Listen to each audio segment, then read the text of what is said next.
Good morning, students. Yesterday we have learnt about the parts of the lines. Now some different types of behavior of lines we can understand here. So I'll come here. First one is your parallel lines. First one is your parallel lines. So parallel lines means what? We have already learnt in the lower classes. If two lines never meet, each other, they have no meeting points, they don't meet, then they are said to be parallel. So first figure is well known about the parallel lines. AB is a line, CD is a line, and AB and CD both are not meeting each other. They will not meet also in the infinite length. They are called to be parallel. Then comes your perpendicular lines.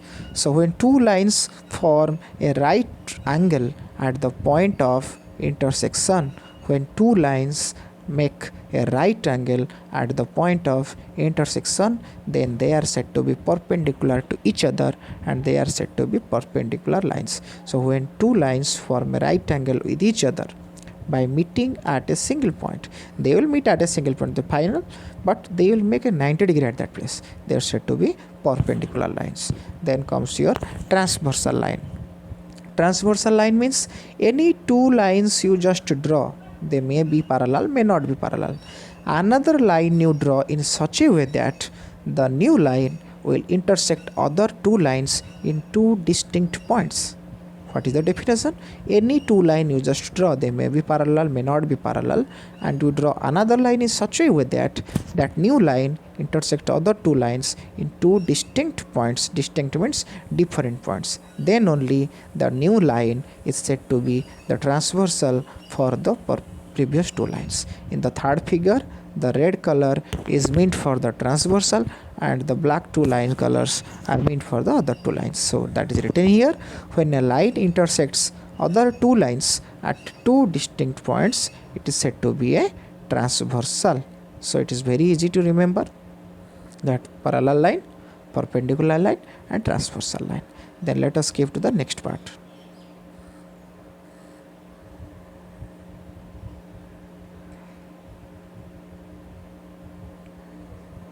Here it is given, the information is already again given, that intersecting line, non-intersecting lines. So here it is written, two or more lines which share exactly one common point is called intersecting line. So intersecting, in between intersecting lines, they have only one common point, means one point is there for their intersection. The intersecting lines meet at only one point, they also meet only at one point.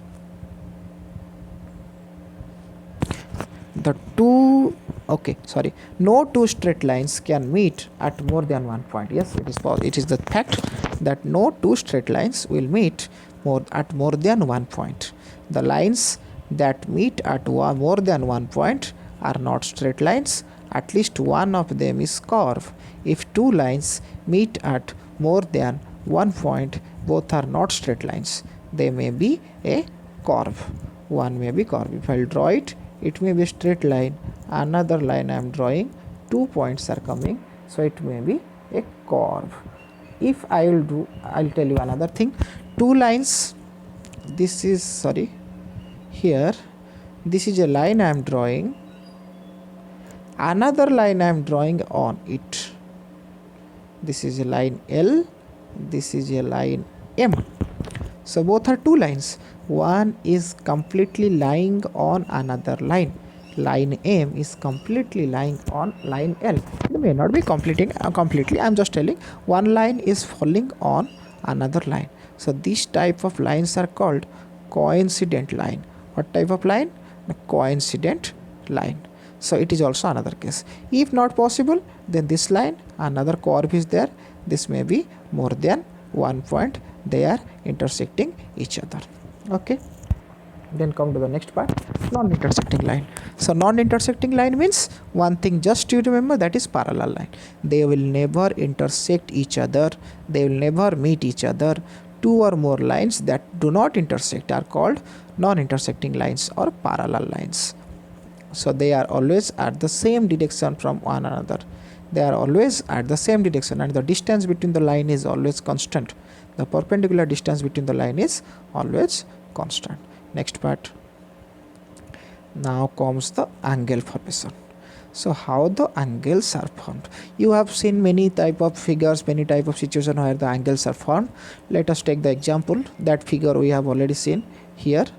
Those angles are formed here. So these things, the basics of these things, let us learn how the angles are formed. In a simple way, if I will say, if two lines intersect at a point, then angles are formed. At the point of intersection. If I will draw two lines like this, this is one line, this is another line, then how many angles are formed? 1, 2, 3, 4. But some other angles are there. 5, 6, 7, 8. So 8 angles I am getting here. This is a simple thing we can know. So before that, let me discuss these things. How the angles are formed? If two rays are there having one end point, that is common end point. If both the rays have one common end point, at the point of contact they form the angle. Here in the figure the rays are not there, line segments are drawn, but we can define it in the form of ray. Angle is figure in which two rays emerge from a common point. So this point is called as the vertex of the angle and the rays forming the angle are called the arms of the angle. The point of contact is called vertex and the rays are called arms of the angle. We can also define the clockwise or anti-clockwise rotation of a ray also form angle. So I have rotated it anti-clockwise and this is an angle formed. Similarly, the clockwise rotation of the ray. Now it is rotated like this. Now the previous position, the new position also makes an angle, that is also the formation of angle. We can also define like this. So here are different types of angles given here based on the measurement, based on their values. With the help of the protractor we can measure it. So first angle is, it is less than 90 degree. It is less than 90 degree. 90 degree means here we can draw a 90 degree. So here is a 90 degree. This is totally 90 degree. This is less than of 90 degree. So I can say it is an acute angle which is greater than 0 degree and less than what? 90 degree. Then comes your obtuse angle triangle. So obtuse angle triangle is coming.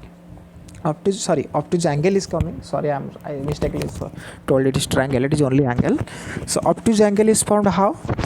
It is also the angle which is greater than 90 degree and less than of 180 degree. So obtuse angle is formed. Third part, it is also right angle. Based on right angle, it is totally equal to 90 degree, totally perpendicular to the ground. So the angle is 90 degree. Now here comes the reflex angle. Here one ray is drawn and it is rotated throughout like this anti-clockwise and it is present here and the ray is now here. The whatever the angle is formed, it is called as your reflex angle, which is greater than 180 degree and or less than 360 degree. Its angle is greater than 180 degree and less than 360 degree. So it is called as your reflex angle. Then comes your straight angle. The straight angle means a line segment forms a straight angle because it contains the half part of the full circle. It contains the half part of the full circle means semicircular part. The semicircular part here, if I will measure it, it will be totally a straight angle that is equal to 180 degree. Okay, so these are the different types of angles which are formed. Another we can say also zero angle. So 0 degree also known as the zero angle. So here are the definitions written. Acute angle, obtuse angle, which I have already discussed. Acute angle less than 90, obtuse angle more than 90, less than 180. Here right angle 90 degree, straight angle 180 degree, reflex angle which is greater than 180, less than 360, and complete angle is also there, that is 360 degree. Total complete rotation of the ray gives you the angle, that is a complete angle which is equal to 360 degree. Now comes your complementary angle.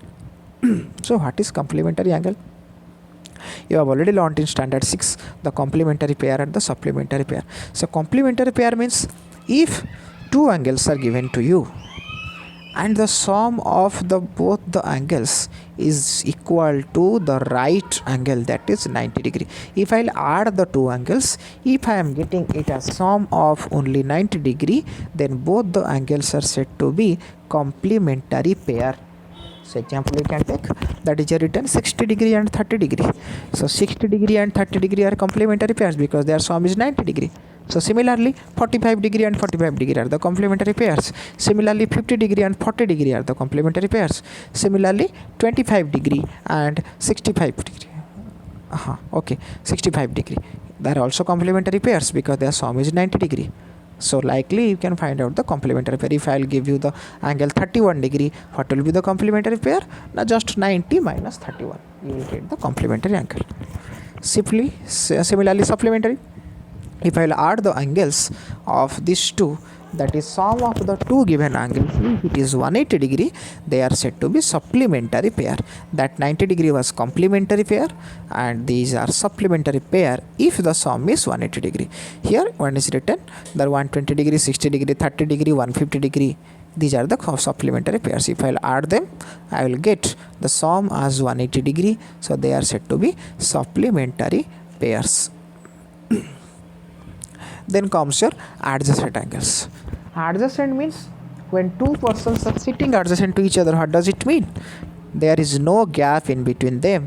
They have a common space which is provided to that person and that person also. So both of them share a single place where they are said to be the adjacent thing.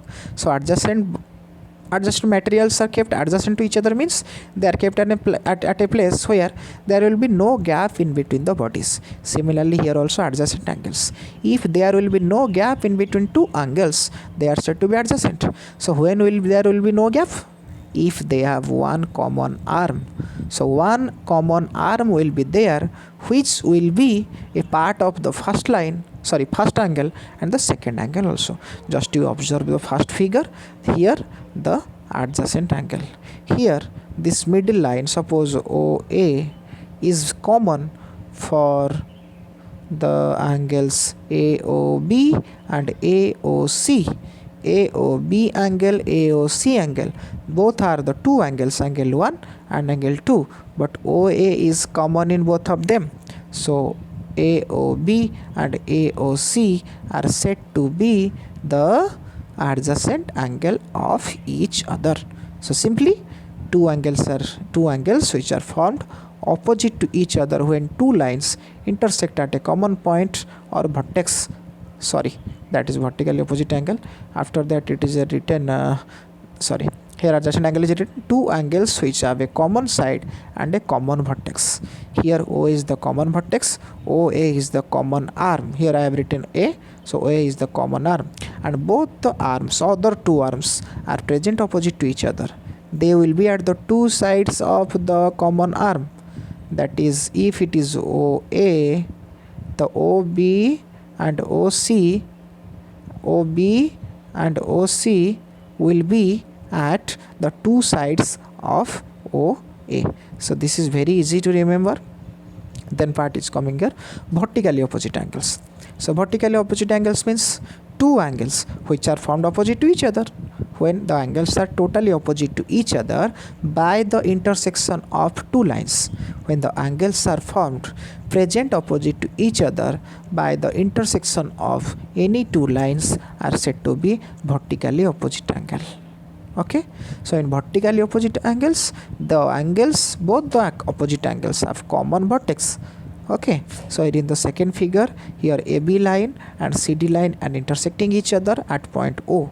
So AOC and BOD are vertically opposite angles. AOD and BOC are vertically opposite angles. So the vertically opposite angle pairs are equal in measure. If it is 35 degree, that will be 35 degree. If that one is 145 degree, and this will be also 145 degree, because the vertically opposite angle pairs are equal in measure. You have to remember this one. Then corresponding angles. Corresponding angles is coming when the angles which occupy the same relative position at each intersection when straight line crosses two others. Here two lines are drawn and another transversal is drawn. Here they are present at the same relative position. You can observe this is the first point of intersection, this is the second point of intersection, but the relative position is same. Okay, where they are forming the corresponding angle. If the two lines are parallel, then only the values will be same. If the two lines, these two lines are not parallel, they will not be same and same in measure. Okay, so these are called the what? Corresponding angles. Then alternate interior angles, same thing. Alternate interior angles are formed when a transversal passes through two lines. The angles those are formed on opposite sides of the transversal and inside the two lines. These are present at the opposite sides of the transversal. In the second figure, you can observe here. The two angles are formed at the two sides of the transversal inside the two lines, which are said to be alternate interior angles. Then linear pair is also very easy. You know it about these things in the lower classes, that if a line is a part of another line, in what way? The line will be on another straight line where two angles are formed. A linear pair of angle is formed when two lines intersect. Basic thing, two angles are said to be linear if they are adjacent angles. So the straight line, another straight line will be drawn on it, so that adjacent angles are formed here. When adjacent angles are formed, their sum will be 180 degree and they are said to be the linear pairs. If angle A plus angle B is 180 degree, then it should be a linear pair of angle. Then co-interior angles. Co-interior angles lie in between the two lines and it will be at the one side of the transversal. Co-interior angles lie in between the two lines and it will be at one side of the transversal. Here in the figure, here it is given 113 and 67. If the two lines are parallel, this line and transversal is there, the co-interior pairs are called supplementary. So 113 plus 67, we will get it is 180 degree. If the lines are parallel, then the co-interior pairs are supplementary. Okay, now some questions is given to you, some previous knowledge. Two complementary angles are in the ratio 11:7. Find the angles. So just you take them as 11x and 7x. Sum will be 180 degree. That is 18x equal to 180 degree, x equal to 10 degree. So 11x equal to 110 and 7x equal to 70. So angles are 110 degree and 70 degree. So these are some pairs based on the given concept previous concept. So you have to solve these questions. Thank you.